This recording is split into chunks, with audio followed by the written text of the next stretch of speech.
Hai Sobat IMC, dimanapun Anda berada, senang sekali saya Astri Ovi bisa menyapa Anda kembali yang sudah bergabung di YouTube series dari Cek Fakta Reproduksi Perempuan. Dan seperti biasa ya, di kali ini kita akan ngobrol-ngobrol, sharing inspiratif, tentunya bersama dengan Dr. Caroline Tirtajasa SPOGK yang merupakan dokter spesialis kebidanan dan kandungan konsultan dengan subspesialis fertility dan juga hormon reproduksi. Dan beliau juga ahli bedah laparoskopi dari Rumah Sakit IMC Pulau Mas. Baik, dan di samping saya sudah hadir ada Mbak Novi Andi yang biasa disapa dengan Mbak Novi. Halo. Halo Mbak. Apa kabarnya hari ini? Alhamdulillah baik. Alhamdulillah baik. Dokter Caroline gimana kabarnya? Ya, baik. Baik, luar biasa. Dan Mbak Novi ini datang jauh-jauh dari Bandung loh ke Jakarta. Terima kasih sudah menyempatkan diri untuk hadir di kesempatan kali ini. Nah, seperti biasa di sharing inspiratif, kita akan mencari cerita-cerita inspiratif dari sosok yang sudah pernah menjadi pasiennya Dokter Caroline. Nah, kita mungkin cerita sebelum menjadi pasiennya Dokter Caroline. Ada keluhan apa sih yang dirasakan oleh seorang Mbak Novi? Oke, jadi awalnya kan aku dulu punya riwayat kista ovarium. Tahun 2011 belum menikah waktu itu, dan aku kondisinya sakit menstruasi yang begitu parah gitu ya. Sampai sering pingsan berkali-kali dok gitu. Jadi akhirnya 2011 itu aku operasi laparotomi, diambil ovariumnya ya dok ya. Operasi belek biasa ya? Belek biasa karena ada kista ovarium sebesar 12,9 cm. Aduh, besar banget tuh. Besar ya. Besar banget. 12,9 cm nggak bisa ditunda lagi tuh dok. Jadi emang harus diangkat waktu itu gitu. Di mana waktu itu operasinya? Di Bandung dok. Di Bandung ya? Di Bandung karena waktu itu mendesak ya kondisi aku pingsan dan begitu bangun tuh udah ada di UGD gitu. Padahal nggak sadar sebelumnya ya kalau ada sesuatu nih kayaknya yang aku sadar sih mungkin karena sering sakit menstruasi dan waktu itu sempat minum obat dok. Obatnya kayak obat apa ya namanya untuk hormon gitu ya, penekan hormon gitu. Jadi kan aku waktu itu masih sekolah, terus juga kuliah gitu. Akhirnya cuma pengobatannya seperti itu ya dok ya. Sampai akhirnya aku angkat ovarium kanan itu di tahun 2011. Setelah itu kondisinya kembali normal. Jadi aku juga bisa aktivitas seperti biasa gitu. Berjalannya waktu, tahun 2014 aku menikah. Begitu 3 tahun menikah, belum ada tanda-tanda kehamilan dok. Nah dari situ aku mulai cek lagi tuh kan ke dokter. Kenapa nih aku belum hamil gitu kan. Akhirnya cek ke dokter. Kata dokter waktu itu masih belum ada apa-apa.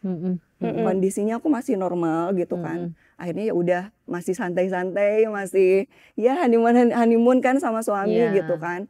Begitu mau tahun ke-5 pernikahan, nah disitulah aku ngerasa kayaknya udah ada yang mulai aneh lagi nih di badan aku.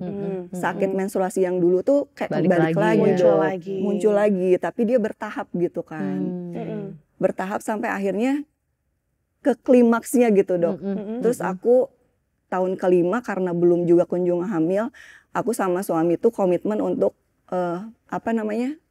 promil ya dok ya, secara intensif gitu, dibantu dengan ahlinya gitu. Akhirnya kita datang ke dokter. Dan ini masih di Bandung? Masih di Bandung.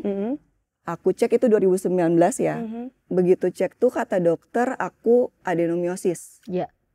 Aku nggak tahu tuh, buta banget namanya adenomiosis itu apa, seperti apa, kita nggak tahu.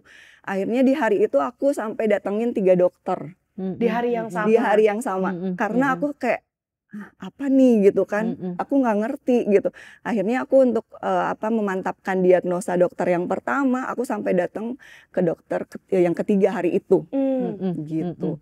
Tapi di situ aku masih santai sih dok, masih mikir ya udahlah, kalaupun emang adenomiosis pasti bisa diobatin, pasti aku masih bisa promil gitu kan mikirnya.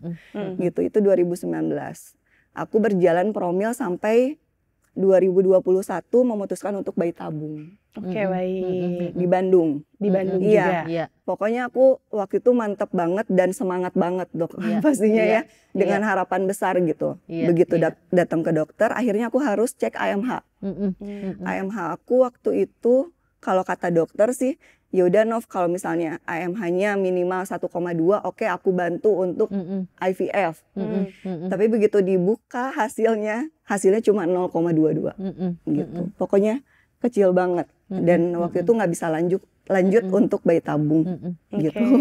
Dan dengar-dengar juga pengobatannya ini sampai dilakukannya sampai ke KL juga waktu itu ya?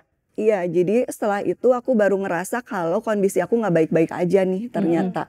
Dan aku sedang kejar-kejaran dengan sakit menstruasi yang sampai ke UGD berkali-kali. Pokoknya tiap sakit tuh aku ke UGD. Nggak bisa kalau nggak disuntik tuh nggak bisa gitu. Kayaknya nggak mempan obat-obatannya. Akhirnya itu 2021 gagal bayi tabung. Mengembalikan lagi semangat lagi dok. 1 tahun setelah itu aku pergi ke Pineng waktu itu. Oke, ke Pineng. Baik. Dengan niat untuk bayi tabung. Gitu. Di sana hasilnya sama lagi ternyata. Oke. Gitu. Dokternya bilang apa yang di Pineng itu, Nov? Yang di Pineng pokoknya udah nggak ada choice untuk aku. Karena kondisi rahim aku yang sudah digerogoti adenomiosis ya dok ya. Terus juga sel telur aku yang udah sangat minim. Nggak bisa, nggak ada telur yang bisa distimulasi waktu itu. Jadinya nggak ada choice lagi. Aku sampai, dok tolong dong aku bisa kayak operasi atau kayak gimana gitu kan. Aduh nggak bisa katanya. Aku akhirnya balik lagi gitu kan. Setahun berjalan dari situ mulai suami aku bilang kayaknya tujuan kita nggak perlu punya anak dulu deh sekarang. Tapi tujuannya kualitas hidup kamu yang lebih baik. Kata suami aku. Jadi dengan dukungan dari keluarga, dari suami tentunya gitu kan dok. Karena aku sakit-sakitan dok. Tiap bulan tuh aku harus izin kerja tuh ya sekitar 1 minggu ya kayaknya. Menderita banget ya Nov ya. Menderita banget dokter itu aku nggak mau lagi. Nggak mau lagi kayak gitu. Oke. Nah untuk perjalanannya sendiri kan ini sudah panjang sekali ya dari awal sampai dengan akhirnya pergi ke luar negeri juga untuk mendapatkan opsi berikutnya. Nah akhirnya ketemu sama dokter Caroline tuh gimana ceritanya? Nah sebenarnya lucu banget ini aku kayak sebelum ketemu sama dokter kayak udah punya chemistry lagi gitu. Soalnya kan dari awal aku divonis sama dokter lain adenomiosis itu aku sering lihat di YouTube kan. Tapi yang muncul tuh dokter Caroline terus. Pokoknya eksis ya dokter Caroline ya. Dan semua informasi yang aku dapatkan tuh cuma dari dokter Caroline waktu itu. Jadi dari aku buta adenomiosis sampai aku bener-bener tahu tuh dok ngelotok nih di otak aku adenomiosis itu apa. Itu tuh dari informasi dari dokter Caroline. Edukasinya bener-bener mantap. Jadi begitu sebelum ketemu aku kayak udah kenal banget nih sama dokter. Padahal kan cuma ngeliat di YouTube aja kan dok. Dokter kan gak lihat aku ya. Iya udah familiar rasanya ya. Rasanya udah familiar ketemu dokter. Nah akhirnya 2022 itu karena aku mau ya udahlah angkat aja deh. Choice-nya udah aku mau sembuh aja gitu kan. Akhirnya aku berangkat lagi ke KL dok. Dengan harapan aku mau robotik di sana. Tapi ternyata karena perlengketan yang parah, aku nggak bisa menjalankan robotik dan kayaknya aku belum klop deh sama dokter di sana. Akhirnya aku bilang sama suami aku, gimana kalau aku boleh nggak ketemu sama satu dokter lagi? Aku bilang, di mana? Suami aku bilang di Jakarta. Aku bilang gitu. Aku udah cari tuh dokter praktiknya di mana. Ya udah boleh di mana di Pulau Mas aku bilang gitu. Akhirnya aku langsung tuh pulang dari KL langsung bikin appointment buat ketemu sama dokter Caroline. Ketemu lah di hari itu kita ini ya dok ya. Terus aku wah dokternya humble banget. Aku langsung klik aja ke hati. Karena yang paling penting itu ya jadi pasien ya. Aku keluar dari ruangan dokter kayaknya ya udah aku di sini aja deh. Terus suami aku bilang kartanya dulu kita ke bawah. Gitu. Jadi ketemu sama dokter sebenarnya aku udah tahu dari video-videonya dokter Caroline. Gitu. Kesan-kesannya selama konsul bersama dokter Caroline, bagaimana cara penyampaiannya beliau yang sampai bikin hati meleleh nih kayaknya langsung ya, langsung cocok. Gimana sih kesan-pesannya? Dokter tuh menyampaikannya tuh jadi yang gampang diterima sama kita gitu, sama aku gitu tentunya. Jadi bahasanya gitu kan nggak yang berat-berat gimana ya dok ya, tapi aku langsung paham gitu, terus aku langsung nyaman. Terus dokter bilang, aduh Nov kayaknya kita nggak bisa laparoskopi gitu ya dok ya, karena terlalu riskan atau seperti apa. Jadi kita laparotomi lagi nggak apa-apa dok, nggak apa-apa. Aku operasi beles lagi dok. Karena sudah nyaman dan sudah percaya udah juga nyaman, ya. Udah nyaman gitu. Oke, nah sampai akhirnya memutuskan untuk mantap nih angkat rahim. Itu bagaimana mungkin apa yang dirasakan terlebih dahulu atau apa yang pergulatannya, bagaimana caranya bisa yakin 100% untuk opsi inilah yang diambil. Iya, jadi kan aku memang sudah merasakan juga ya bertahun-tahun ini bergulat sama rasa sakitnya gitu. Yang sampai kayaknya begitu kambuh tuh dok, aku sering mikir kok nggak bisa diterima sama nalar aku ya rasa sakitnya gitu. Sampai akhir-akhir ini tuh kayak di luar masa menstruasi pun aku sakit gitu. Jadi di luar on period tuh sakit juga, radang panggul segala macam semua pokoknya. Jadi mulai dari situ kayaknya aku kualitas hidup aku terganggu, terus juga apa namanya nggak maksimal aku dalam kehidupan sehari-hari gitu kan. Jadi terus suami aku yang apa namanya menyadarkan lah istilahnya gitu kan, menyadarkan ya udah deh aku nggak apa-apa gitu kan, yang penting kamu sehat, yang penting terus keluarga semua mendukung. Akhirnya aku mantep deh. Mantep deh, insya Allah mudah-mudahan ini jalan yang terbaik karena kita udah berusaha dok gitu, kita udah berusaha 2 kali sampai mentok nih di medis, mentok banget gitu. Jadi ya udah deh. Oke, yang penting adalah kualitas hidupnya yang dipikirkan di ke depannya gitu ya. Tapi kalau dari sisi medis dok, waktu itu bagaimana sih diagnosisnya, lalu kenapa sampai mantap untuk pengangkatan rahim tersebut? Jadi Novi itu memang adenomiosisnya sudah besar banget, waktu itu sampai kayak orang hamil 5-6 bulan ya Nov ya, besar banget sampai, dan perlengketannya tuh luar biasa hebat. Dari operasi yang sebelumnya sendiri kan laparotominya itu dengan kista yang besar, membuat perlengketan ke usus dan ke yang lain-lainnya. Dan adenomiosisnya itu sudah kemana-mana juga, kita bilangnya itu deep infiltrating endometriosis. Itu memang sangat membuat penderitaan banget ya Nov ya. Nggak heran deh kalau sampai keluar masuk UGD setiap bulan. Jadi waktu itu akhirnya saya putuskan yang terbaik itu ya angkat rahim dengan laparotomi. Jadi kita buka di luka operasi sebelumnya, jadi tidak membuat luka baru. Dengan cara itu, jadi tipe operasi itu memang ditentukan dengan tingkat keparahan penyakit dan bagaimana kondisi persisnya untuk pasiennya.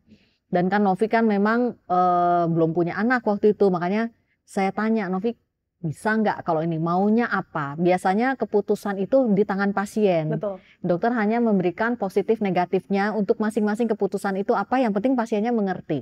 Ya, karena itu kan saya kasih waktu Novi untuk berpikir dulu, menimbang dulu, ya. Nah, yang seraknya apa, nah itu yang akan dikerjakan oleh dokter. Dan alhamdulillahnya mendapatkan dukungan penuh dari keluarga, suami ya. Setelah 10 tahun pernikahan nih.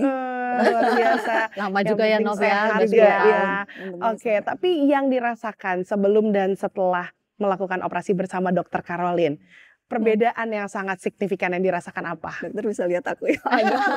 Dulu nggak ada ya wajah-wajah ceria gini ya, murung sakit gitu ya. Alhamdulillah benar-benar sehat ya, 6 bulan yang lalu kan dok ya aku operasi sampai sekarang aku benar-benar ngerasanya nggak pernah sesehat ini. Ya jadi aku nggak pernah ada penyesalan untuk itu gitu ya dok ya. Alhamdulillah semuanya dijalani dengan baik dan sekarang juga sehat walafiat gitu ya. Jadi bisa aktivitas normal lagi. Iya, bisa. Dulu tuh ngeliat Novi tuh ya penuh kayaknya wajah itu penuh penderitaan gitu ya Nov ya. Sakitnya selalu terasa ya. Soalnya kayaknya udah lega aja gitu. Semua udah lega. Aku mau ngelangkah lebih jauh juga kayaknya udah nggak takut sakit, nggak takut ini gitu. Iya.